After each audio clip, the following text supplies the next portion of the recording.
meus queridos do primeiro ano, tudo bem com vocês? Professor William aqui. Hoje a gente vai tratar de um assunto aí que envolve muito a membrana plasmática. Então, no capítulo passado, a gente conheceu como que é essa membrana plasmática, qual a função dela, qual a composição dela, e a gente viu que uma das coisas que ela faz é o quê? Permitir o transporte de substâncias, de moléculas ali, através dela. Então a gente vai compreender melhor quais são esses tipos de transporte que podem estar acontecendo ali na membrana plasmática daquela célula. Então, como que os medicamentos eles podem ajudar o nosso coração ali, né, o coração daquela pessoa que tem um problema chamado insuficiência cardíaca?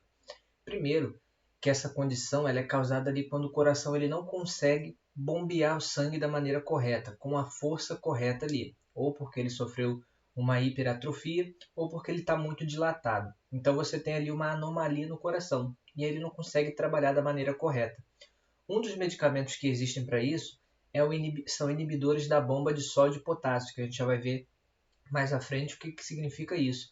Mas esses inibidores eles vão agir nesse mecanismo de bomba de sódio e potássio, fazendo com que o cálcio se acumule no tecido ali do coração.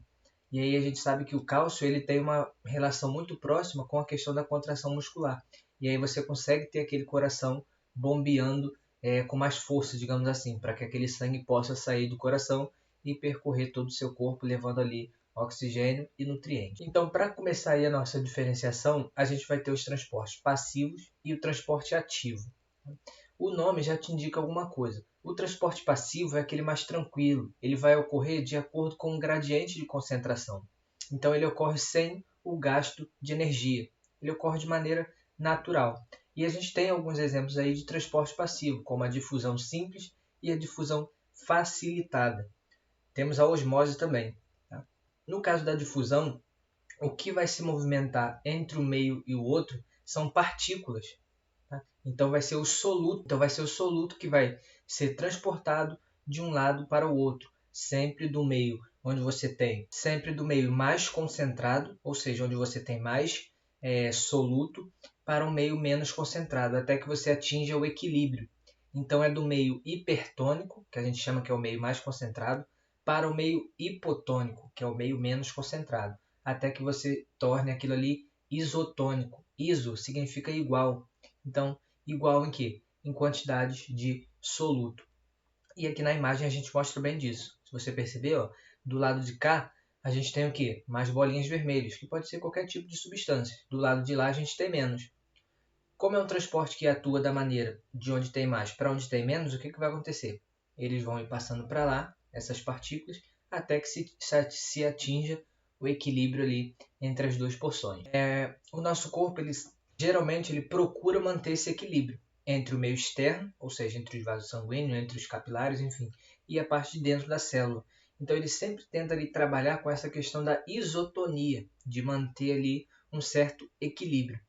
Então, quando você tem mais substância dentro da corrente sanguínea, a tendência é que ela passe para dentro da célula até que aquilo ali atinja um certo equilíbrio. Primeiro exemplo aqui a gente tem a difusão simples. A difusão simples, como o próprio nome já diz, vai ser a passagem do soluto para o meio posterior. Tá? E o que acontece? É um tipo de transporte passivo, porque não tem gasto de ATP. O ATP é a nossa moeda energética que vai estar sendo utilizada ali para processos que necessitem gastar energia. Esse aqui não é um caso. Tá? E quem que vai passar aqui no caso?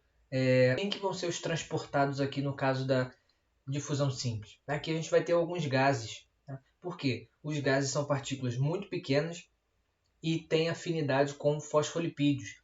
Eles não precisam de proteínas específicas para poder passar de um meio para o outro. Simplesmente ele atravessa ali a dupla camada de fosfolipídio e vai para o lado de dentro ou vai para o lado de fora. É o que acontece lá no nosso pulmão, lá nos alvéolos pulmonares. Quando você puxa o ar, você está mandando o oxigênio lá para dentro do pulmão. O sangue que está chegando lá tem o quê? Que está em volta do seu alvéolo, ele tem menos oxigênio. Então, se dentro do seu alvéolo tem mais, esse oxigênio vai pular de onde tem mais para onde tem menos. E aí você leva esse oxigênio para a corrente sanguínea. O gás carbônico é a mesma coisa, o dióxido de carbono. Quando você faz expira, o que está acontecendo? Tem mais gás carbônico no seu sangue do que no alvéolo pulmonar. esse gás carbônico pula para onde tem menos, vai de onde tem mais, que é no seu sangue, para onde tem menos, que é o seu alvéolo, e você joga ele para fora através da expiração. Então, essa é a difusão simples. Quando você fala da difusão facilitada, por que ela é facilitada? Porque ela não consegue atravessar a membrana sozinha. A substância não vai conseguir. Por quê? As partículas são maiores e ela não consegue atravessar. Às vezes não tem uma afinidade tão grande ali com a membrana de fosfolipídio. E aí ele vai precisar de quê? De proteínas carreadoras. Essas proteínas carreadoras podem ser chamadas de permeases, tá? Que vai permitir o quê? A entrada de substâncias dentro das nossas células. Tá? E um exemplo a gente tem aí glicose, aminoácidos e algumas vitaminas. São partículas grandes, tá? Não conseguem atravessar ali a membrana, porque senão deixaria um buraco muito grande. Não consegue passar entre os espaços ali dos fosfolipídios. Então você necessita de proteínas específicas. No caso aqui é o da glicose. Como é que a glicose faz para entrar na célula? Ela necessita da insulina, que vai lá na célula como se fosse uma chave, abre, permite a passagem e aí o portão do transportador de glicose se abre, aquelas moléculas conseguem entrar dentro da célula. Tá? Lembrando que sempre da onde tem mais para onde tem menos. Você acabou de comer, onde é que vai ter mais glicose? Na sua corrente sanguínea ou nas suas células? Na corrente sanguínea. Então esse açúcar vai passar da sua corrente sanguínea para dentro da célula. Aqui a gente tem a osmose. Tá? No caso da difusão, a gente tem a passagem de quê? A passagem do soluto, da substância. No caso da osmose, a gente vai ter a passagem do líquido. Nesse caso aqui, quem se movimenta é o solvente. Então ele vai do meio que está menos concentrado para o meio que está mais concentrado. Olha aqui na imagem. Do lado de lá, você tem várias bolinhas vermelhas, que seriam ali partículas qualquer. Tá? E do lado de cá, você tem o quê? Não tem nenhuma. Então o líquido ele passa daqui e vai para o lado de lá para quê? Para poder diluir aquela parte de lá, que é o meio hipertônico. Tá? Então aqui vai do meio hipotônico, do menos concentrado, para o meio hipertônico, meio mais concentrado. No caso da difusão, vai do meio mais concentrado, hipertônico, para o meio menos concentrado, hipotônico, até que você atinja a isotonia. Aqui só mostrando os tipos de transporte passivo, a difusão simples, olha ali, passa tranquilamente pela membrana plasmática, que tem afinidade. E aqui a gente tem a difusão facilitada. Você não consegue atravessar pela membrana, mas você consegue atravessar através de proteínas carreadoras ali, que ajudam como se fosse um túnelzinho, fazendo contato entre o meio interno e meio externo. Aqui a gente tem um exemplo aí do meme do Bob Esponja, a solução hipotônica, ou seja, você tem pouco soluto e muito solvente, então ele está inchado. Solução isotônica, ele está legal, tranquilão, está equilibrado. E solução hipertônica, você tem muito soluto e pouco solvente. O que seria esse pouco solvente? Água, então ele está seco ali. É como se fosse você depois de acabar de comer, como se você tivesse acabado de comer muita coisa salgada. Você fica o quê?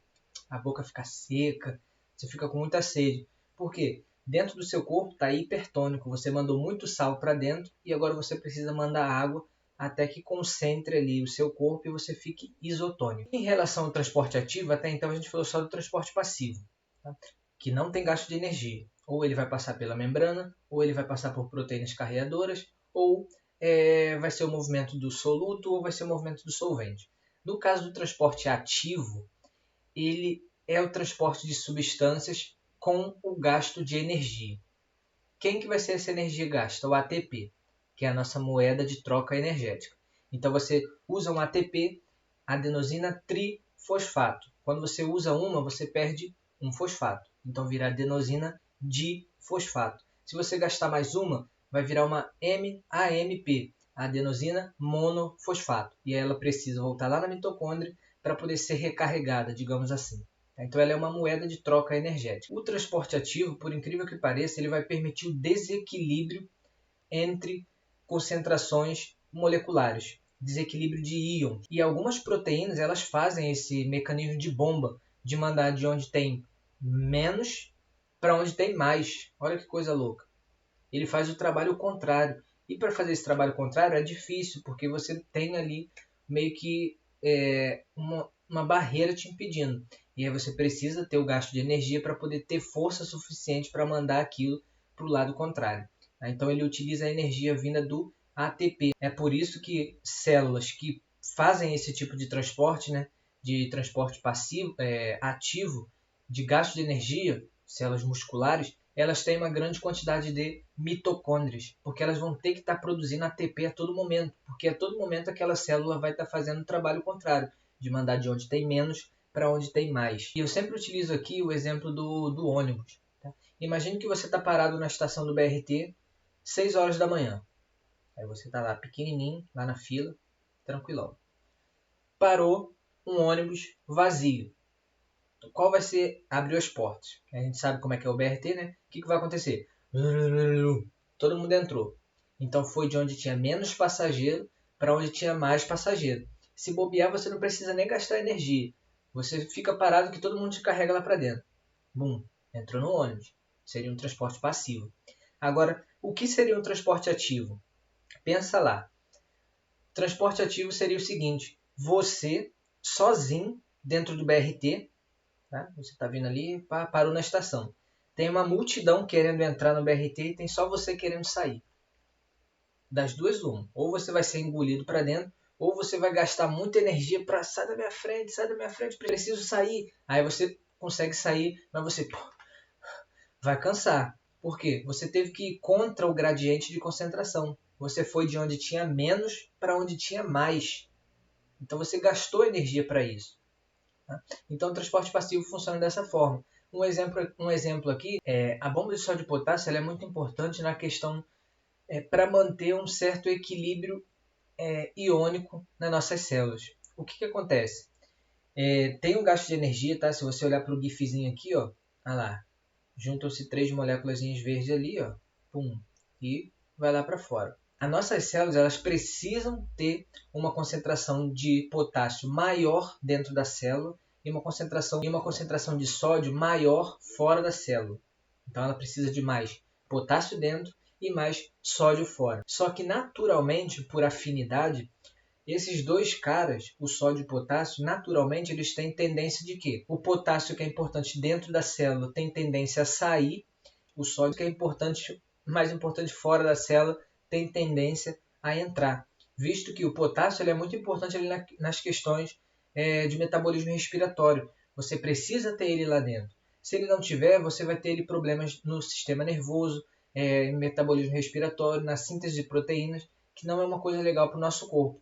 Então, nosso corpo ele vai contra o gradiente de concentração. Qual seria o comum de acontecer se a gente não tivesse essa bomba de sódio e potássio? O potássio iria sair e o sódio iria entrar. Mas não é isso que o seu corpo quer, então ele faz o contrário. Ele bombeia o sódio para fora e o potássio para dentro. Você pode ver ali ó, que tem um Na sendo jogado para fora da célula. Esse Na é o sódio. E aí, ao mesmo tempo, é porque o GIF ele não está mostrando ali a outra parte. Tá vendo? Ele manda três átomos de sódio para fora e ao mesmo tempo ele busca 2 átomos de potássio para dentro. Então essa bomba de sódio e potássio existem outras, tá? Mas esse mecanismo de bomba ele serve para corrigir essa diferença iônica, ou seja, um fica passando para dentro naturalmente, o outro fica passando para fora naturalmente. Não é legal. Então como é que eu corrijo isso? Através da bomba. Aí eu reverto esse trabalho.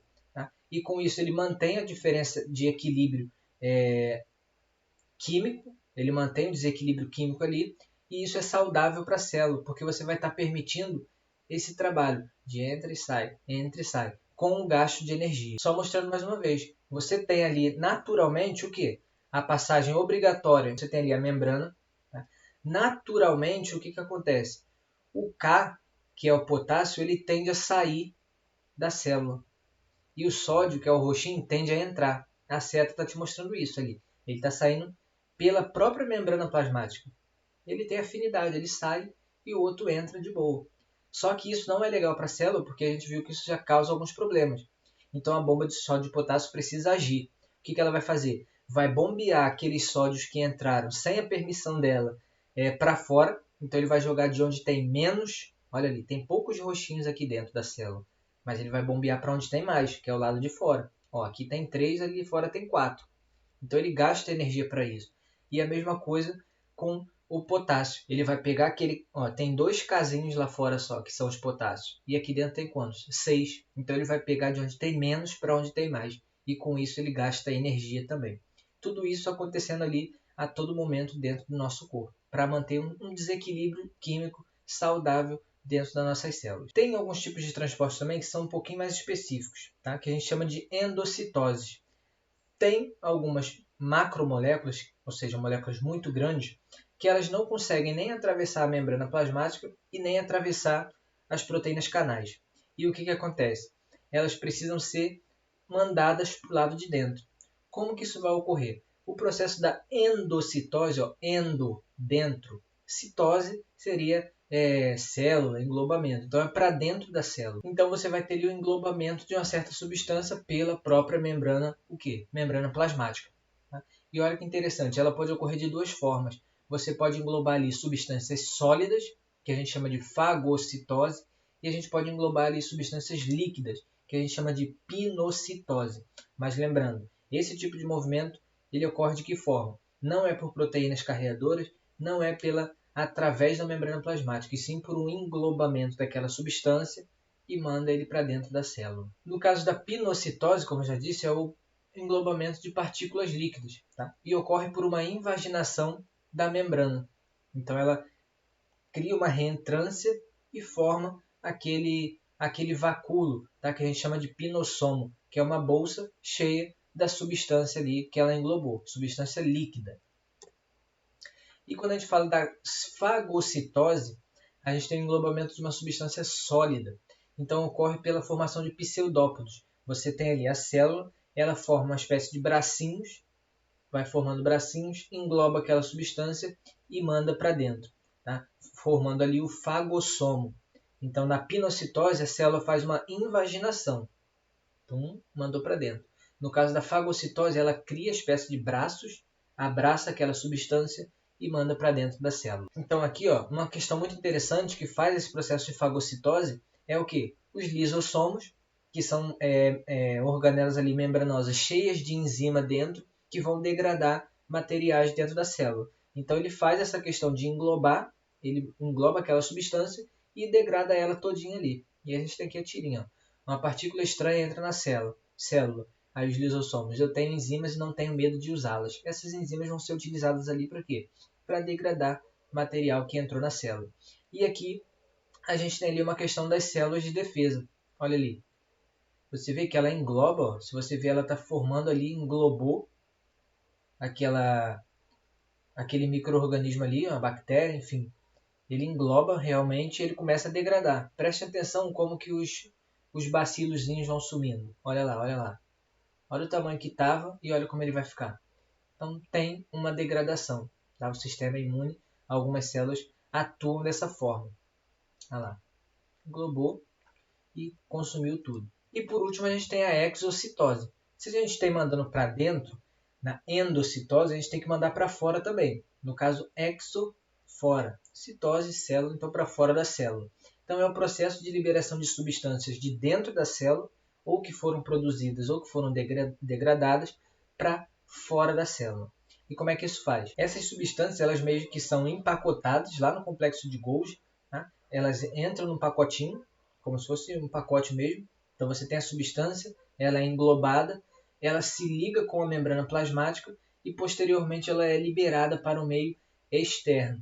É dessa forma que você tem a liberação tanto dos hormônios quanto dos neurotransmissores. Então, a princípio, dentro da célula ele é englobado, ele caminha até a membrana plasmática, onde ele se liga e libera ali toda a sua substância. Quando você tem questões de digestão intracelular, ou seja, você digeriu alguma coisa ali dentro, seja uma organela velha, ou seja, algum micro-organismo, e você precisa liberar esses resíduos para o lado de fora da célula, a gente chama de plasmocitose, que é uma exocitose, só que específica para processos da degradação intracelular. Então, galera, muito obrigado pela atenção, espero que tenham gostado da aula. Teremos nossa aula do Zoom para poder sanar as dúvidas e para conversar mais sobre esse assunto. Valeu!